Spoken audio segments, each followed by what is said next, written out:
I binged this series pretty recently, and I absolutely fell in love with it. With an overly used school setting with a premise that was similar to a handful of series I'd seen previously, I was on the fence about watching this for months.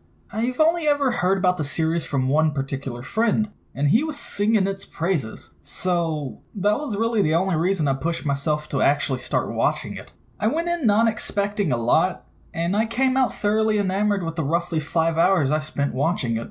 With how the cast looked, I didn't think I'd like any of them. But, as the main character, Fudou Nomura, interacted with them, I felt myself warming up to them. If not for Nomura, I probably wouldn't really care for them. His character was a breath of fresh air for me, which is a bit weird for me to think since he's got a similar archetype to other series like this. So, throughout the entire time I was watching, I was wondering why I liked these characters so much. I ended up thinking about it for the rest of the night, and I came up with the conclusion that I started to love this series, and the characters, because it had managed to do something that I've seen so many shonen try to do, but usually fell miserably with it. That being, becoming friends through beating the ever-living crap out of each other. I've always really enjoyed that shonen trope, but a lot of shonens that I've watched never really did it in a believable way, or it just wasn't all that fleshed out. Like, for example, the only fight in Naruto that I can really recall that even did this sort of thing correctly was the Gaara fight. When it comes to most shonen fights, the person that the main character fights usually starts liking them for no reason whatsoever, other than them getting the living daylights beaten out of them.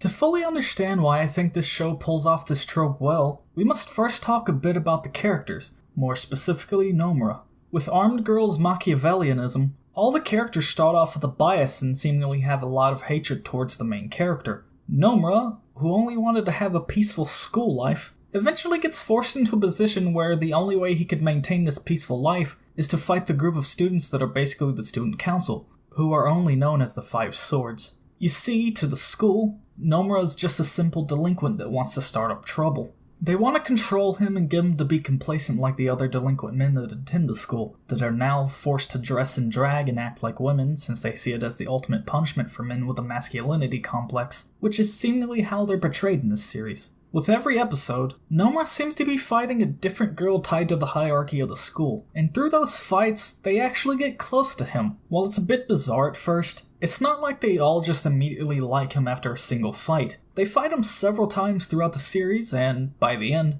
they end up pretty close friends. While the eccentric way the series is displayed draws me into it, how well done and enjoyable Nomura is became the reason why I stayed watching it. Even under the constant pressure of every girl carrying a weapon and the school being against him, he still finds a way to bring some sort of joy to the viewer, whether it's from his snarky attitude, the jokes he makes, or even the absurd situations that he ends up in. His character offset is what gets the viewer to love him, and because of that offset, it also makes the characters within the series gather an interest in Nomura. The fights that he gets into become a catalyst that refines the relationships between the characters, and while a couple of them are reluctant at first, the others have a steadier build-up to it, which makes it feel like a more natural thing despite how odd it is. Besides the fights that take place, there's a pretty decent amount of character development. The really nice touch to the series is that they don't make it to where Nomura needs to fight every enemy character to become their friend, because he does end up befriending people through his other actions as well. We're about to get into spoiler territory and show scenes from the climax of the anime, so if you're wary about those, you might want to skip to here.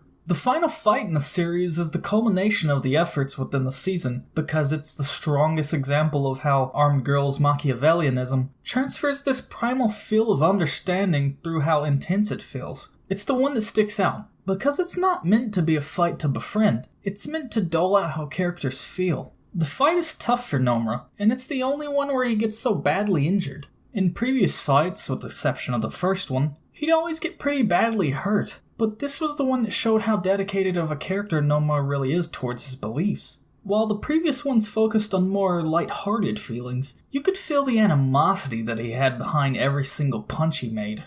Nomura's distinct personality is, for the most part, what makes people like him. He's rough around the edges, always has his heart in the right place, and just doesn't give a damn about what anyone thinks of him, all the while doing things his way. He goes from being someone like delinquent to being someone that earned the respect of the peers around him through just actions and standing for what he believed in. And that's why I feel he works so well for the shonen trope. I'd love to have more enjoyable main characters like Nomura, who are offset from our usual main characters and stand out more. While the other characters in the series aren't as great, he's one of a kind and the main reason to really watch the series. He has a lot of charm and his character will likely stick with you for quite a while. I hope you'll enjoy him and his series as much as I did. There is a manga for this series if you're looking for more, but be warned that it's only translated up to chapter 20 as of recording this, and there doesn't seem to be anyone interested in translating more. There's a lot more to the series, and I really hope that someday someone will pick up the translation again. Oh my god, that motherfucker! What a